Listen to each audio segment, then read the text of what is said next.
Hi, my name is Jackie McCarty, and I am with the Georgia Department of Education Social Studies Department, and I work as their technology virtual specialist. Today, we are going to be taking a look at the Digital Inquiry Group and how you can be using this site in your classroom. This was formerly the Stanford History Education Group, so you might be used to seeing some of the things if you've ever used it before. We're going to take a look at, see what they've updated, what they're going to be doing moving forward, and just all of the ways we can be using it to help engage our students and within our classrooms. So let's go. Okay, so let's take a look at the site. You are going to go to inquirygroup.org. This is going to look very similar to this Stanford Historical Education Group if you ever used it, because they just loaded it all over when they changed the name. So the first thing we're going to take a look at is Reading Like a Historian history lessons. So let's go there and talk about what it is and how you can use it. One of the features that you can use is Reading Like a Historian. The Reading Like a Historian curriculum engages students in historical inquiry. They are able to become like a historian. Each lesson revolves around a historical question and features a set of primary documents designed for the students to use while they're reading to go back and check the different sources. This curriculum teaches students how to investigate historical questions by using their reading strategies such as sourcing, contextualization. They can corroborate the different stories. They're able to use closed reading. So we're really getting those ELA standards in there too. So instead of just memorizing historical facts, students are evaluating the trustworthiness of multiple perspectives. They're seeing how that ties into the historical issues. And they learn to make historical claims and make sure that it's backed by documentary evidence. So this is just a great tool that you can use. This is something that you could use across grade levels, and you can see the different ones that they have available. But I think this would be a great addition to any classroom.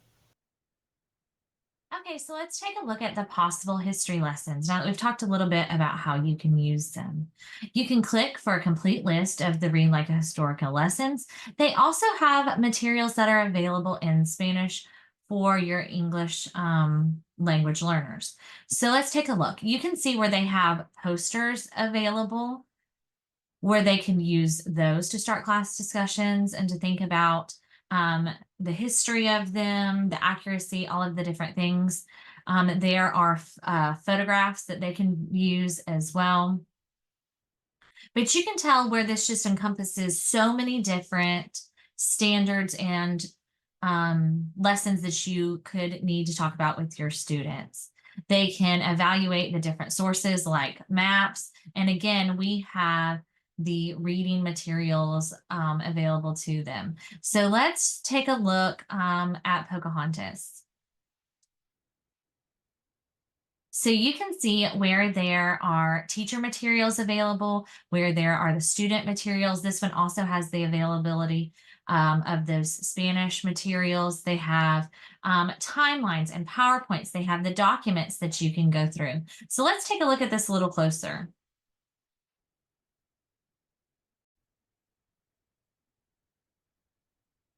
I did go ahead and log in so that I could show you more specifically the kinds of things that you'll be able to look at on this site. But please know when you create yours, it is absolutely free. You can create an account and have access to any of these things for free. But you're going to want to create an account so that you're able to see all of these things. So you can see the lesson plan. They have questions of focus and our inquiries and all of the different things available to you as the teacher. They also to show you all of the documents that we're going to be using. You can also see the student materials and what you will have to be able to give them. They'll tell you what the sources were, the documents that you can print. They also have some questions for your students and all of the different things like that. Let's take a look at the timeline. So they have a timeline for your students with information about Pocahontas. And here is where we are able to download all of those original documents that we were talking about so that the students can take a look at them. So you can see like there's just a lot of great source material where you can have this all at your fingertips and at the students' fingertips for them to take a look at and explore. So let's take a look at Beyond the Bubble. When we give our students assessments, we want to really check for understanding and not just recall of facts. And this is where Beyond the Bubble comes in. It uses the Library of Congress's archives to create history assessments of thinking. There are 140 available assessments that check students' historical thinking rather than just recalling the facts.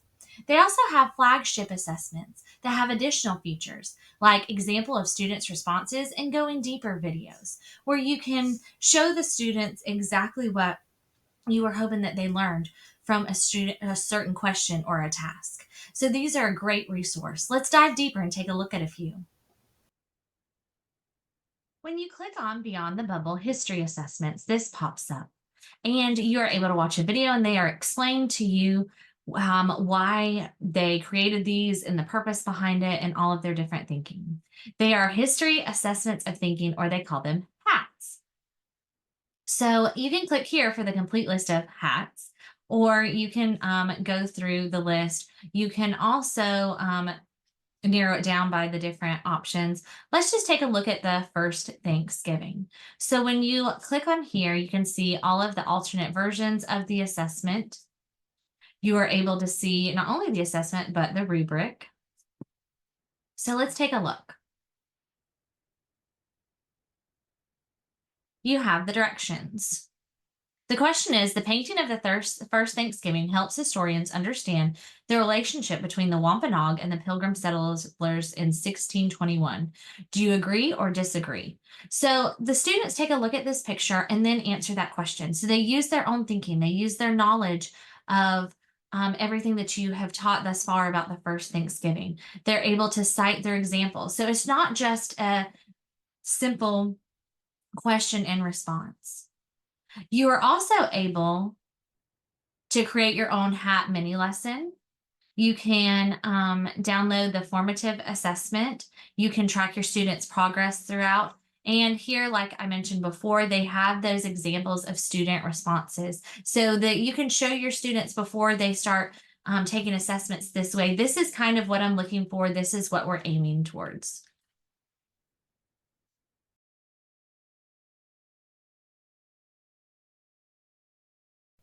The last big part of Digital Inquiry Group is the civic online reasoning.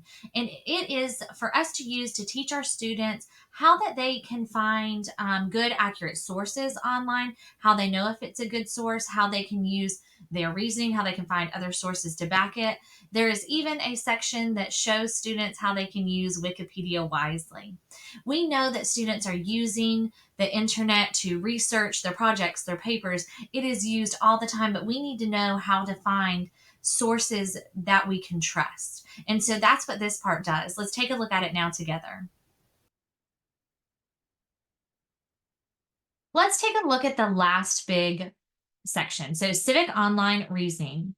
Okay, so let's continue to the site. And what this does is it shows students how to evaluate online information and cite their sources and whether the information is correct and what they should be using. So you can click here to view the curriculum resources. You can see the different lessons that they have available. Let's click on lessons. So you can see who's behind the information. These are the three main questions that are at the heart of the COR curriculum. What's the evidence? And what do other sources say? It's really teaching students to go back and check their sources, look for other pieces of information to back it, to see who wrote it, why they wrote it, and a little bit of those things. There's even a lesson that shows students how to find better information online, as well as how to use Wikipedia wisely. We know our students are using these different things to research information for their classes, but they need to know how to use it and how to find accurate information.